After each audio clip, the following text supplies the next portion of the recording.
Salut tout le monde, c'est Alex et on se retrouve dans cet nouvel épisode d'Ota.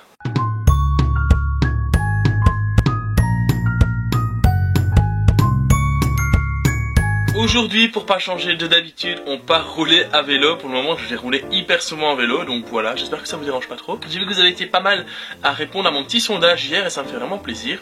N'hésitez pas à mettre un pouce bleu, à commenter cette vidéo, parce que ça fait vraiment beaucoup plaisir les commentaires, et à la partager et à vous abonner surtout si ce n'est pas fait. Donc voilà, comme ça le petit instant promo est fait. J'en ferai un à la fin de la vidéo parce que c'est hyper important. Comme je le disais donc, on va faire du vélo. Tout simplement parce que le vélo c'est cool et qu'il faut s'entraîner. Aujourd'hui un petit peu différent, on va faire des séries de 30-30. Donc je pense, mais attention c'est pas sûr, vous le verrez bien vu que vous regardez cette vidéo. Je pense que je vais laisser les séries de 30-30 à vélo faites et pas coupées au montage. Donc voilà, comme ça vous verrez comment je vais s'ouvrir ma gueule face à des coureurs cyclistes qui sont entraînés à ça. Après le vélo, j'essaierai de trouver un petit moment, parce qu'aujourd'hui la journée est un petit peu short, j'essaierai de trouver le moment pour vous parler de l'équipement que je vais emmener avec moi au triathlon de l'Alpe d'Huez. Donc voilà, donc je parle de l'équipement au niveau du vélo, parce que l'équipement au niveau de la tenue, ça va bientôt arriver et je voudrais vous le montrer en vrai. Et puis pour le reste, je ferai une vidéo exprès sur ça. Il y en a un d'entre vous en plus qui m'a demandé comment j'ai l'équipement au vélo, donc ça répondra à ta question. Et puis ensuite, il y aura une vidéo aussi bientôt sur ma tactique de course que je vais adopter lors de ce triathlon de l'Alpe d'Huez. Mais attention parce que c'est pas si simple que ça, parce que étant donné que je n'ai pas vu le parcours, c'est une tactique de course à J-50, vous voyez. Quand je serai sur place et que je m'entraînerai sur place, elle risque très probablement de changer. Bon, on est parti pour se mettre à vélo. Il fait moins beau qu'hier, il fait chaud, il fait 20 degrés plus ou moins je dirais. Mais c'est vrai qu'il fait plus nuageux et alors il y a du vent. J'espère que je vais pas avoir de pluie parce que j'ai pas fait de kawaii, je suis en cours.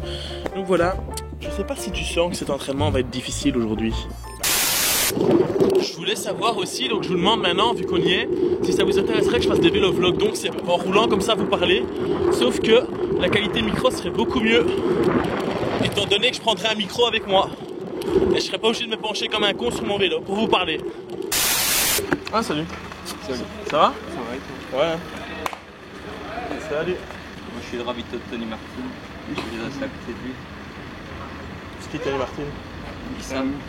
Il a sauvé sa femme. Tony Martin c'est parce que c'était un peu pas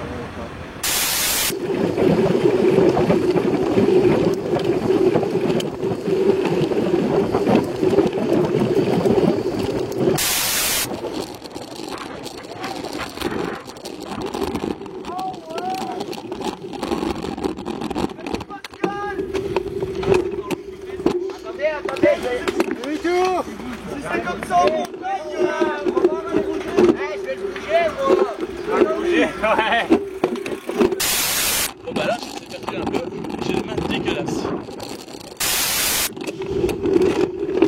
Putain, qu'est-ce qui se passe? On va se marrer pour rentrer, bordel de cul.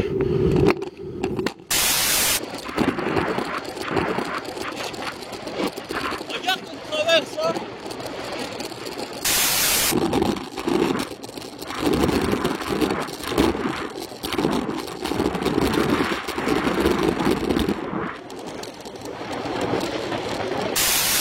Putain, je suis enfin rentré, tu. Vous avez attendu ou pas? Non, franchement. Putain, tu.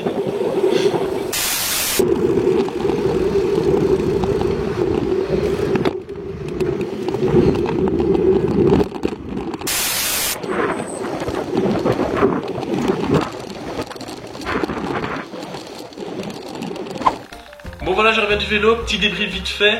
Je me suis un petit peu perdu parce que bon ça se voit plus parce que je me suis un peu lavé les mains. J'ai déraillé au pied d'une côte.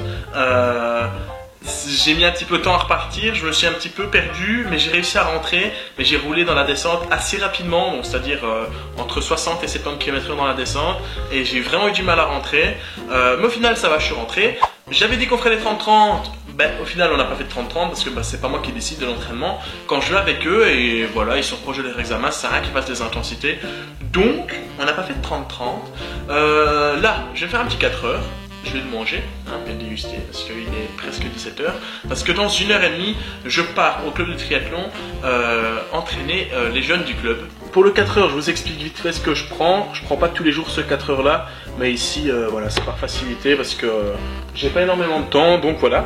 Le Herbalife 24, la version 24 évidemment. Le Herbalife 24, la version sport à la vanille. Pourquoi la version sport? Tout simplement parce que c'est une journée assez sportive, donc voilà. Des oléagineux, une petite poignée. Des fraises qui viennent du congélateur, je vais vous expliquer pourquoi elles viennent du congélateur dans 2 minutes. Du lait, 250 ml. Alors d'habitude je prends du lait de soja, mais là j'en ai plus, donc je suis forcé de prendre du lait normal et franchement ça me fait pas très plaisir. Une banane, et alors de lait en flocons pour mettre au-dessus quand le tout sera mixé. Donc je prends des fraises qui sont du congélateur. Pas parce qu'elles sont meilleures, parce qu'en vrai elles sont pas meilleures, elles ont moins de goût, mais tout simplement parce que comme ça fait effet smoothie quand je l'ai mixé, en fait ça fait effet froid, et donc vu la chaleur ça fait vraiment du bien de manger un truc froid. Je pourrais très bien mettre des glaçons à la place et mettre des fraises normales, ou pas mettre de fraises et mettre que des glaçons, mais étant donné que j'ai pas de glaçons, pour le moment, vu qu'ils sont en train de se faire, mais que j'ai pas prévu le coup, j'ai décidé de faire comme ça, mais c'est super bon, donc je vais manger mon 4 heures, après l'avoir mixé.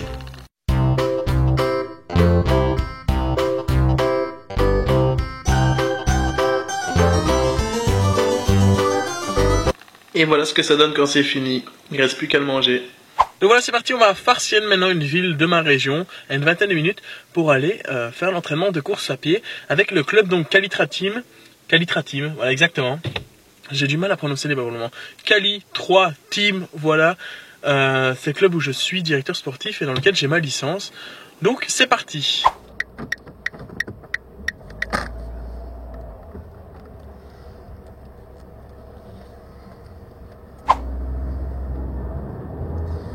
Bon, il y a des journées où l'organisation, c'est pas ça. J'avais prévu de faire des 30-30, j'en ai pas fait. Là, aujourd'hui, je devais venir entraîner. Pour finir, il y a eu un quiproquo, donc il n'y a personne. Donc voilà, c'est pas grave. Journée qui se termine un petit peu plus tôt que prévu. Mais du coup, je me suis dit, tiens, pourquoi pas vous faire un petit vlog voiture. Donc voilà. Donc j'ai eu plusieurs idées en tête. Donc déjà, la FAQ pour les 200 abonnés, donc voilà, d'ailleurs plus vite on est aux 200 abonnés, plus vite vous partagez, plus vite il y a la FAQ. N'hésitez pas à me poser vos questions, je vous ai déjà dit où tout à l'heure. Sur la priorité de droite. C'est bon. Donc si vous voulez rejoindre la Team Yop, c'est sur Strava, ça s'appelle Team Yop. Donc team comme team et Yop YOP comme les yoppeurs et les yoppeuses que je vous appelle très souvent. Pour les miniatures, apparemment celles-là vous plaisent énormément. J'ai reçu plein de retours en disant oui, t'as bien fait de changer les miniatures. Bon, malheureusement j'aurais pas le courage de toutes les changer parce qu'il y en a quand même encore une vingtaine à changer. Et elles sont là, tant pis, je vais changer celles voilà, des vidéos qui sortent tous les jours depuis maintenant. Pour ce que vous aimeriez voir sur la chaîne, j'attends tout simplement vos retours. Hein. Dites-moi en commentaire ce que vous voulez.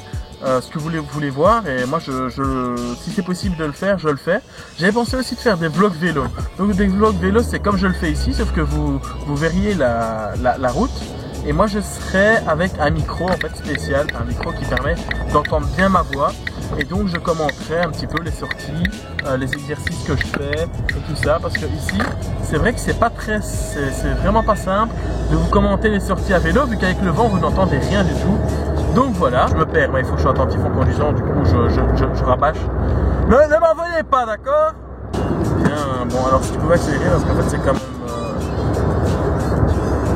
l'autoroute quoi, donc je veux bien, mais 75 sur l'autoroute c'est un peu dangereux. D'ailleurs j'aimerais bien aussi vous faire une vidéo sur ma tactique de course que je vais avoir à l'Alpe d'Huez. Alors maintenant ça c'est très différent parce que la tactique de course que j'ai en tête actuellement, et alors tactique de course et objectif que j'ai, donc l'objectif de temps dans chaque discipline et objectif de temps au final et au niveau du classement aussi. Mais avant de faire cette tactique de course, en fait je sais que je vais avoir ici une tactique de course un peu pas l'officielle, parce que je sais bien que quand je vais arriver là-bas, je vais me dire oh purée, j'allais dire oh tu vas avoir une tactique de course de fou hein. Non mais quand je vais arriver là-bas, je vais me dire je vais faire le parcours, bon pas en natation parce que c'est interdit, mais je vais faire le parcours à pied, je vais faire le parcours à vélo, et peut-être qu'en le faisant je vais me dire ok, là il faut faire comme ça, là il faut faire comme ça, et que je vais me rendre compte que les chronos que je m'étais imposés en préparation ne seront pas les mêmes quelques semaines avant. Donc je vais être là-bas 3 semaines avant, donc j'aurai le temps de bien voir tout ça. Voilà, enfin ok, crie-moi la priorité de droite, tranquille, enfin la priorité de droite, non justement t'as pas priorité de droite, t'as un stop et tu t'arrêtes pas au stop. Ah, moi ici c'est vrai que c'est assez répétitif, mais je vais arriver à un moment où je serai à l'Alpe d'Huez, donc pourquoi pas faire une vidéo sur l'Alpe d'Huez, comment monter l'Alpe d'Huez, le meilleur braquet, la priorité de droite. la meilleure façon de le monter, etc., etc. De rien, monsieur. La meilleure façon de monter, tout bazar, comment appréhender telle chose, la technique que je vais avoir au parc à vélo, les ravitaillements, enfin, il y a vraiment plein de vidéos qui sont possibles. Et moi, quand j'ai commencé le projet OTA, en me disant, bientôt, on sera très rapidement là-bas, sur place, et c'est là-bas que ça va devenir intéressant parce qu'il y aura moyen de faire plein de vidéos, voilà, sur le sujet. Je veux dire, on sera là-bas, on sera quelques semaines de monter ce col mythique, de faire ce triathlon qui est considéré quand même comme un des plus durs d'Europe. Donc voilà. Et puis il y a surtout aussi une question que j'aimerais aborder dans une des prochaines vidéos, pas dans un des prochains vidéos. C'est la question que d'ailleurs les organisateurs se posent très souvent, c'est est-ce que on doit considérer le triathlon de l'Alpe d'Huez comme un longue distance, non, comme un moyen distance, un demi quoi, plus dur, ou comme un Ironman plus court. Donc j'ai mon avis plus ou moins sur la question, et c'est vrai que j'aimerais bien pouvoir aborder cette question lors d'une vidéo. Je suis arrivé, donc écoutez, je pense qu'on va quitter cette vidéo. On va cesser cette vidéo dans la voiture. J'espère que j'ai pas été trop long dans mes explications. Cette vidéo va être beaucoup plus longue parce qu'il y a eu beaucoup plus d'infos.